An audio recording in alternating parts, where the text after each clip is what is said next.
overdosing around. Me and my broskies in the town, and it looks like we have just found out of the oven. Man, hey, what is going on, guys? Welcome yourselves back to another episode of the Instinct Podcast. Today I'm here with Lucas and a new special guest who might be on every single week, every other week. Who knows so far? Dag. He as well does music to me, so his links will be in the description below. But besides that, today we're gonna be talking about kind of our annoyance and I guess you could say disgust with artists.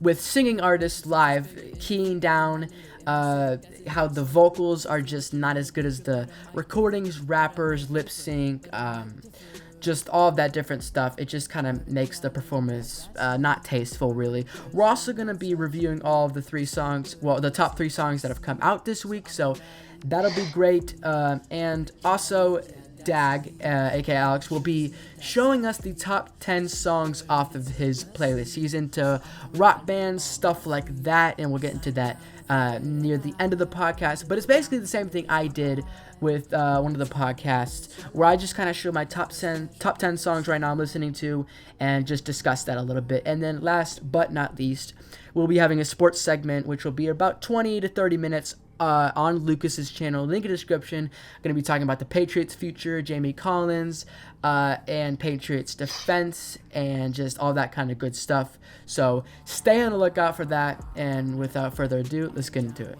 So the first topic we'll be talking about is how artists sing differently live than in the studio. Now, what I've noticed with basically every band, all singers are human. All singers can get hoarse sometimes.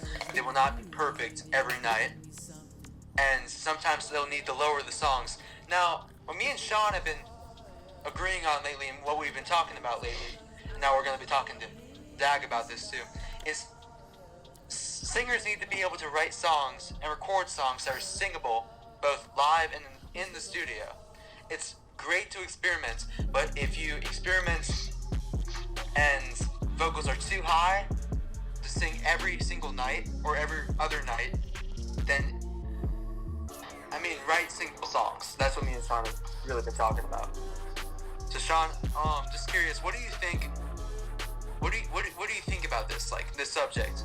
Well, I think there's 2 sides to it. So I think one of the sides is like, yes, you should maybe chill out with your vocals, but there's the other side of it that I really like when artists do crazy runs, or they go crazy high or crazy low. Like, when I'm listening to rap, I look for different things. But a lot of times when I'm really listening to pop songs, rock songs, all of that, I really like that kind of stuff. So it's kind of hard for me to be like, and I agree with you that they should do songs that they're able to do live as well as studio recording. But at the same time, it's like maybe they just shouldn't do those songs live. But that would mean if they were to have to write everything in the studio and expect them to do everything the same live, then it's kind of like you're sacrificing a lot of different things and all of that. So, but I also agree that rappers, unless you're going really, really fast, it's like you kind of have no excuse. I'm fine with people taking breaths, having a little bit of background tracks and all of that. But a simple thing you can even do is at least make the mix sound like it did in the studio recording live. Like, obviously, you can't do everything exact, but I feel like they should be doing better jobs at it. And another thing I'll say before we get Dag's opinion on this is that I think it's fine if they I don't know. I think it's fine if they don't do everything the same. Like, if they don't have every note the same, or if they, I don't know, just don't do everything the same. But what really annoys me, like Luke was saying, was when they don't go for a high note and they make that high note lower. It's like that just ruins that part. But I don't think it ruins other parts if they're not doing it the exact same, when it's just like they're taking a couple breaths and stuff. But Dag, what do you? Sean. What? Sean, real quick. I'm not saying it ruins the entire song. I just think it's disappointing because you expect them to hit a really high note or a really low note, and they lower the key and they don't hit that exact note. And like I said before, write singable music, and that's just disappointing. And it's also kind of disappointing when rappers and vocalists use tracks too, because it's almost like kind of fake. I mean, they're singing, but they have all these other tracks that kind of cover their vocals and stuff like that. That kind of irritates me too. If you're a rapper, you're expected, even vocalists are expected to sing their music. I think there's a little more leeway with vocalists. Yeah. Definitely not rappers. But Dag, what do you think about all this? Well, so I agree with the idea of wanting to keep it as consistent as possible. The thing that bothers me the most about when artists don't perform exactly the way that they record is not so much the literal note for note progression, but it's just when I've experienced multiple times in some of the concerts I've been to how they actually change melodies like vastly from how it happens in the song. And granted, the songs have been that I've listened to a lot now have had some really difficult runs to them, but I think that's what Luke was saying about it being write songs that are singable. Yes. So there's a song. All right, I'm going to talk for just a second about a band that I actually really enjoy, but one that I would never ever go and see live. Yeah. Yeah, go on. And that band is called Greta Van Fleet. Oh yes. Oh Yeah, yes. which is an amazing band. They're so good when you listen to the recordings. They have a older style rock feel that is really good. They sound kind of like a Zeppelin. reincarnation of Led Zeppelin, yeah. But if you actually take a look, even if you listen to the refined like master recording on iTunes of a live version of the song, the man's voice is awful. So one of my favorite songs by them is called Black Smoke Rising, and Yes. the recorded version is fantastic. But if you listen, you can find a live version on iTunes that was like their official recording of a live performance. And he basically misses almost every single note. He's off key the entire time. His voice sounds weak, and it's just bad. And as much as I still love the original song, it means that I wouldn't really respect them as a live artist. Yeah. I mean, I totally see where you're coming from and all that. And what I think, I mean, not only are their songs difficult to sing, I mean, he seems like that when vocalists have that kind of rasp and they lean on that, hitting high notes can be really hard, and it makes getting hoarse Oh, yeah, absolutely. a lot easier. But like, they are really half and half. From what I've seen, like all the live performances I've seen, I've not gone to their concerts, but I've seen enough live performances from like live streams and stuff like that. It seems like they're good every other night, but he gets hoarse pretty easily. So I totally agree with you. I feel like a quick fix for that would just be don't go on tour every single night. I mean, like the thing is, I agree with what you guys are saying, but like the thing is like it It's not depends. even being tired. It's Yeah. just like missing keys entirely Yes. and being in the wrong notes. I feel like it kind of also just depends sort of on the band, the person, the song, and the performance. Like I feel like if they do everything right except for like they just mess up one part, but like not mess it up on purpose, but purposely like not do it bad, but they purposely mess up how it like originally is, you know what I mean, key it down, all that different stuff, use tracks. I feel like if it's on a really, really hard part, but the rest of the song is quality and they have a quality performance except for like a really vocal intensive song, then I think it's okay. But like the band you were talking about, nah, that's just like, just don't go live then. Don't go live. Yeah, exactly. And I mean, I feel like they kind of were like Zeppelin in that way. Zeppelin was great live, but Robert Plant could not sing that every night. He struggled later on too. And I mean, he still sings right now, but it's no longer with Zeppelin or anybody right now. I mean, ever since John Bonham died, he hasn't really connected with any of those guys since. I mean, I'm at least not with Jimmy Page. Jimmy Page, yeah. Yeah. But I feel like they have the same struggles too, because he was not able to hit all those notes like Black Dog. He was not able to sing Black Dog every night. And I feel like they kind of share the same struggles. Yeah, and like, so we kind of agree on, vocalists and pop songs, rocks, not rap. That it just depends how you do it, but too much of it, at least do 80%, 90% of the song live if you can. And like, at least try. Just doing it with tracks only, it's just like, no. And like the thing with lip syncing is it's like really, really nice. Until you notice they're lip syncing, then you're like, okay, heck no. But with rappers, Yeah. unless you're going super, like, if you're going really fast, then like I get it. You know, you need to work on your breath control, but sometimes like you have to take a breath, and the track has to come in to save you so you can take a breath. I think that's fine. But if you're lip syncing a whole rap song like Lil Nas X, remember Lucas at the VMAs? If you're doing that's just not cool. Quick thoughts about that. So lip syncing is one of those things that people have talked about a lot for, years really. This has been an issue for a while for artists. The obvious answer is don't do that because it takes away from, what people paid to come and see. And quite honestly, I agree with that for the most part. I would say that if an artist can't perform the song, then there's no point in going to see them live.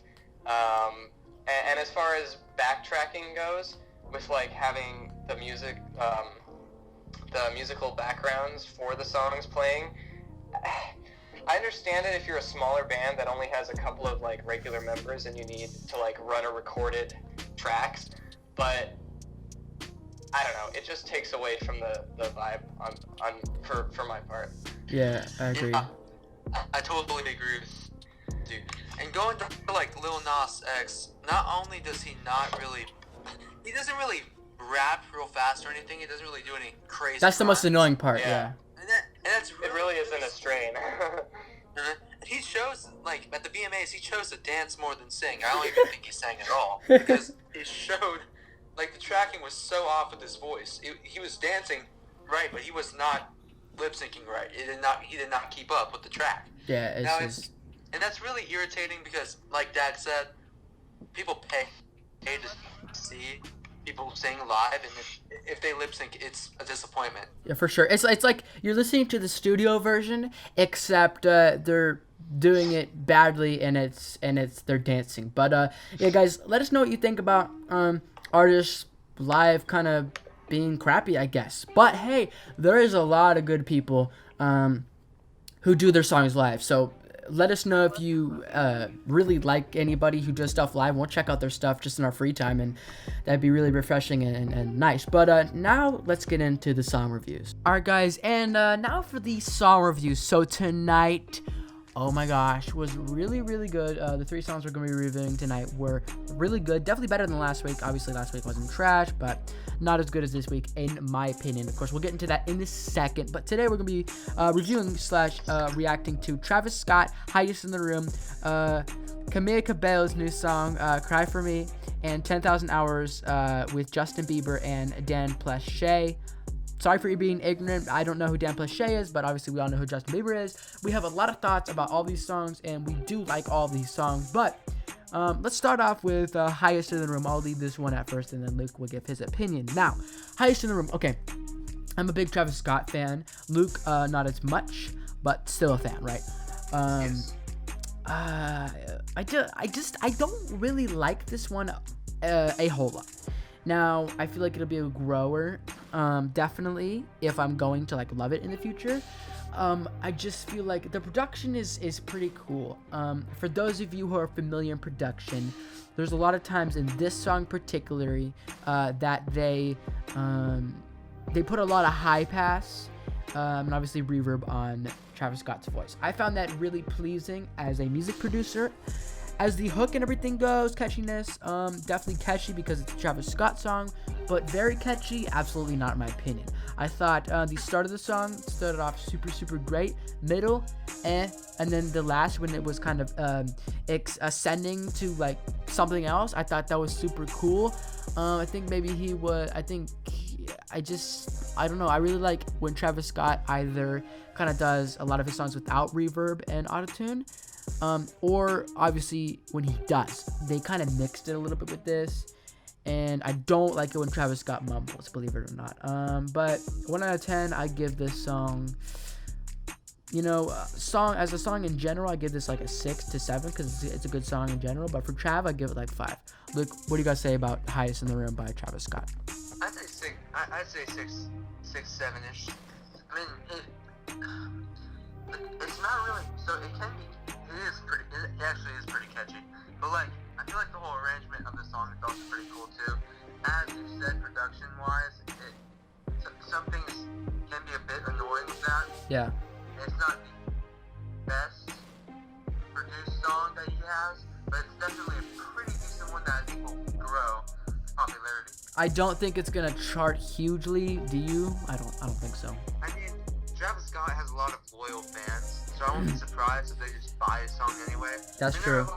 Like for the types of artists like him, with fans like he has, they're gonna buy his stuff and try to get him within top 20. Yeah, on the for Billboard. sure. But you'd say pretty good, not amazing. You know, kind of for Travis Yeah. Scott, Okay, so yeah, let us know what you guys think about that one. Just quick thoughts about it. Song me and Lucas both loved was "Cry for Me." So I'm gonna let Lucas go ahead and lead that one with his opinions and thoughts, and then I'll give mine as well. Okay, so Cry For Me, it's a normal Camila Cabello song. I haven't heard her try to go for that sound yet in her music. Have you, Sean? No. No. So I feel like, I mean, I have heard songs like these, but sad songs, kind of melancholic songs like these, they belong with certain people's voices. I feel like Camila Cabello really embraces this style here and really nails it vocally. And production's great too. Yeah, She's already a great vocalist. The whole arrangement of the song is great. I think their whole arrangement of the song is really good. Honestly, not just great. I think it's really good. Really, really good. And I mean, I just see her music getting better and better every time. So Agreed. I mean, it's unbelievable. I don't know how she could just keep growing and making these great songs. It's like Post Malone. All of them are good. You know, yeah. I feel like, I mean, Post Malone's, the difference between Post Malone and Camila Cabello, I mean, both of their lyrics, I mean, can be pretty simple when Yeah, you look at it. for sure. Like, when you just look at it without listening to the song. Camila does use some phrases here and there, but it's all real with Post Malone. He says it straight in his songs. It's part of the reason why a lot of people listen to him, because, I mean, it's pretty relatable Yeah. to a lot of people. For His sure. songs. It's not relatable to me yet, because, I mean, For yeah. sure. And like yeah, I like I said with Luke, I think the song is really, really good. Hook, woo, I love the hook. So catchy. Verses, pretty good, not amazing, but I mean, you know, they're verses. Like, the verses don't have to be amazing for the song to be good. Bridge is really good. Only small complaint, and I definitely like this song better than Highest in the Room, and I technically, I did have complaints with that song, but alright, point is, complaint is like, I feel like, yes, technically there's a bridge. I don't even know if there is. I feel like she did like 3 choruses at the end, and it should have been 2, and then maybe something else, and then jump into something else. I don't know. That's a nitpick. That's a small critique. But when she hits the second "Die for Me," oh my, it's like so high and so breathy and so See, I like trebly. her falsetto. I've always liked her falsetto. But you heard And- that one note, right? You heard that one note. Yes. And the production on there is pretty cool too. So I mean, It- it really it's- adds to her greatness. Yeah, so quick thing, you being like a vocalist and all, how hard do you think was that second one to hit? For me, not being a vocalist, I feel like that was hard as crap to hit. But one, I mean, she's a chick, so she's generally gonna But have still, a higher range. bro. For me, For you, it's hard. I feel like falsetto's a lot easier for me than just hitting chest notes. I mean, clearly, that's gonna be pretty hard for anybody to hit chest, Yeah. unless you're like Yeah. you have the highest range possible. But like for her, I think it's pretty good. But I like how she's experimenting. You know what I mean? So Yeah. yeah, I definitely think it's honestly kind of hard to get, even for her. In general, I think it's a really good note to hit. But quickly before we move on, what would you give the song 1 out of 10? 10. 10. I Oh, really like it a lot. You know what? This will be in my workout playlist. I give it a 9.5, bro. I give it a 9.5, except for that small critique about the choruses. But let us know what you guys think about this. Yeah. So last song review before we get on to Dag's super dope playlist. Last song is 10,000 Hours, technically by Dan plus Shay. with Justin Bieber, but I'm gonna call it 10,000 Hours by Justin Bieber. Guys, Dude, that's what people are gonna be clicking on. Well, It's Justin Bieber's. yeah, exactly. That's why I'm calling it. That's what the video title is gonna be. It's not. I'm sorry. Like I feel bad, but all right. Point is. So I didn't talk to Luke about this much. Because we listen to these not while recording. But so we gave our thoughts like after the fact. So yeah, we gave little thoughts about Cry For Me and Heist in the Room. But this one, I think okay. Lyrics, I really like the lyrics. I think it's really sweet. I think it's a really good. It's a song to get you in your feels. Good wedding song. Good country twangs. The singers Dan and Shay really good. Justin Bieber good. Everything's good. Amazing. No, because it does sound kind of generic. Sounds. Well, before I let Luke say what he's gonna say, the reason I stopped for a second is because like it's gonna sound really weird for me to say this, but it sounds like a Christian song in no ways, but in a lot of ways. So let me explain. Okay, Sean. That totally contradicted what you just said. Wait, let me explain. I'm really sad to hear. Let me explain. Lyrics wise, nothing like a Christian song. Beat wise, not really. But the singers, Dan plus Shay, when they did the da, da, da, da, da, it reminded me of so many different Christian melodies. Like it reminded me of Chris Tomlin and stuff like that. And especially with the guitar, it just sounded not super creative when it comes to the melody. And it just sounded like old school Christian song. As far as what Chris Tomlin song are you I don't even talking know about? exactly. Do you hear that at all? Because last week No. you said that I forget what song it was, but you said that it sounded like you said that it sounded like a Christian song, like. Oh, yeah, but- All right. So give me your thoughts. So I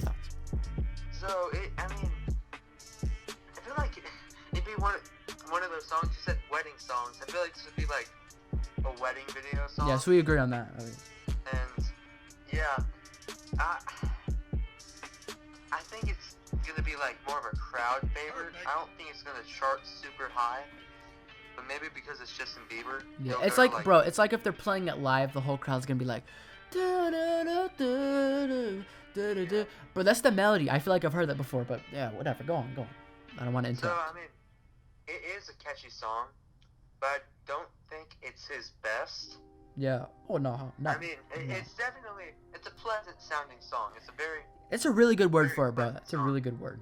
Pleasant. Like it's something I would listen to and drink coffee with. I mean, Yeah. But it's not like a banger. Like I'm not like, oh, it's so good. It's just like, yeah, it's a chill song. You know what I mean? Yeah. Yeah. Any other thoughts about it? Rating? What would you rate it 1 out of 10? And any other thoughts? Because I know I kind of cut you off a lot with this review. But yeah. Well, I'd say probably a 6. Yeah, a 6. That's fair. I give it a 7. 7.5. But yeah, any other thoughts about this song / any of these songs before we go into Dag's playlist? No, I think that's all good. Me as well. Let us know what you guys think about this. Anything you didn't like that we said, anything you liked that we said. Do you agree with us? These songs are good. And yeah, we'll see you next week with the song reviews. But all right, so now going on to the third topic of today, and then after that, of course, we're going to be going into all kinds of different sports stuff. Stay tuned for that, link in the description. But we're going to be doing a segment, like I said in the intro, that I've done before. Lucas will probably do like next podcast after that. Like, we'll see, Luke. But today, Dag is going to be showing his top 10 songs he's listening to right now. And the interesting thing about it is he listens to very different music than me. I'm sure kind of different than Luke in some ways. We'll really see and give some little bit of feedback on that, and let us know if one of his favorite songs is one of your favorite songs. But Dag, take it away. Alright guys, so I listen to a lot of rock, a lot of alt rock, a lot of modern contemporary rock. It's a very, in one hand it's very niche, on the other hand it's a very wide range. So a lot of my songs are a little bit more obscure and lesser known, but this is what I've been listening to. A couple of weeks ago, there's a band called Starset released a new album with about, I think, like 13, 14 tracks on it. And they're sort of a what we'd call a cyberpunk type band. They're they're not an emo band, but they have hardcore rock roots, but with a sci-fi sort of steampunk feel to it. And there are 2 songs on that album that I honestly believe have some of the best melody and the best overall like lyrical songwriting I've ever heard. So one of them is called Fault Line, and that song has a fantastic chorus with some great melody, and it's just overall very well done. The other song is called Where the Skies End, and that's probably one of my favorite songs that I've heard all year. The lyrical depth and the poetic quality of the lyrics is some of the best I've ever heard, and the melody of the chorus is fantastic. So moving on from Starset, there's also Fall Out Boy released a single recently, Dear Future Self. I really enjoy that one. It's sort of a lighthearted thing, but Patrick Stump's vocals are just, I mean, the guy is really a refined singer, and he's one of those guys that like I struggle listening to live, but he's still got that the run capability, being like 30-something years old, that he's really amazing, and it's just fun and well done.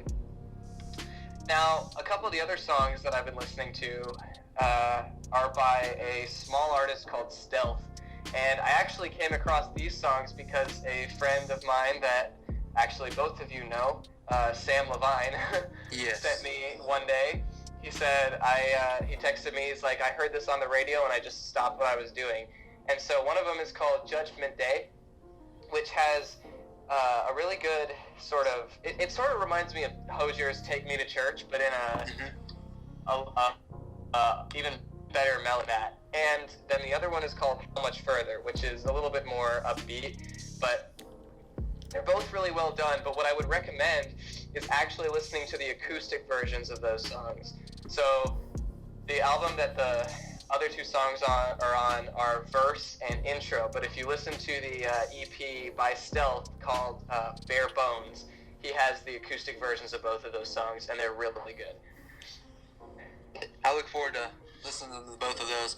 And some real quick questions here. So is Starset, do you think they would be the type of band that releases multiple concept albums?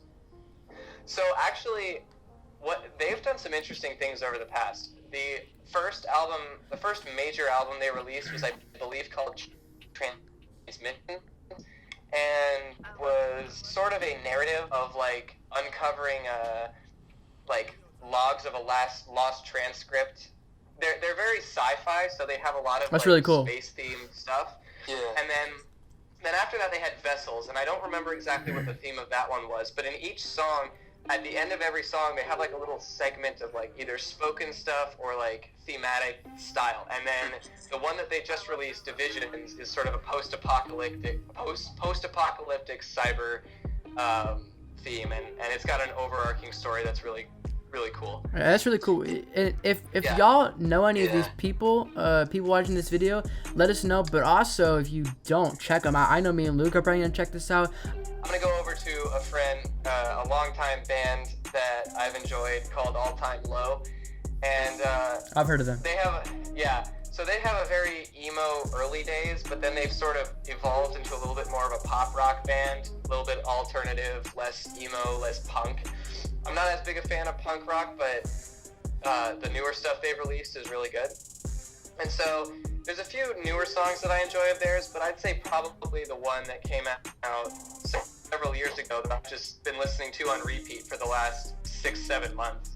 It's called Old Scars, Future Hearts, and it's the title track of an album called Future Hearts. It's just got, the melody is insanely good, the lyrics are well done, and then the way that it drops down to the bridge is, it's like a 360-degree turn from the melody of the song theme, and just sounds so amazing that it doesn't feel like disjointed. Yeah. And then, let's see, for my last song, I'll talk about an older Fall Out Boy song called West Coast Smoker. And that's from one of their older albums from 2009. This was before the major transition for them. It's right before they broke up and then came back with Save Rock and Roll and like the newer albums.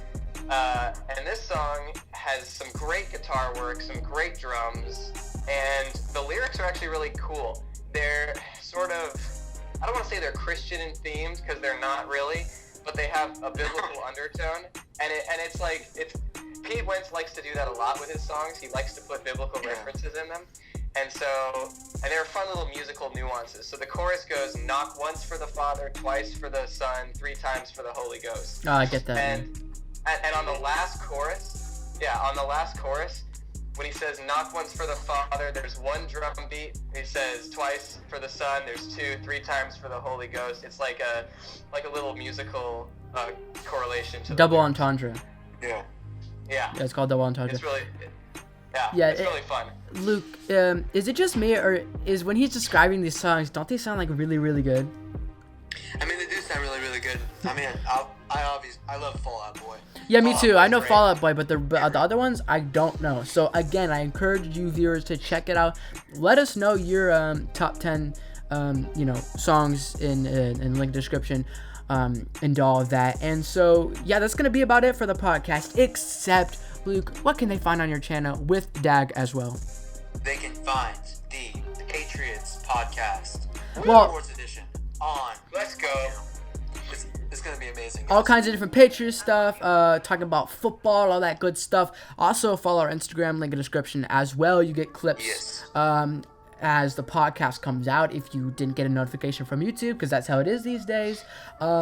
Also, check out our last progression video. We do progression videos every single Tuesday. Next Tuesday is going to be Coldplay. And Dag is very likely going to be joining us as well. And of course, Lucas will, as usual. Our last progression was on Charlie Puth. Link in description. One before that was Shawn Mendes, if you're interested in that. And then finally, last podcast was we reacted to Zed's new song, Post Malone's new song, Jonas Brothers, and we also debated a couple new up-and-coming songs, if you will, now. So thank you so much for watching. Make sure to like, subscribe, and if you want to join us and see more, check out the Sports Podcast. Like I said, link in the description. Lucas' channel is in the link in the description. I'll see you guys later. See ya. Bye.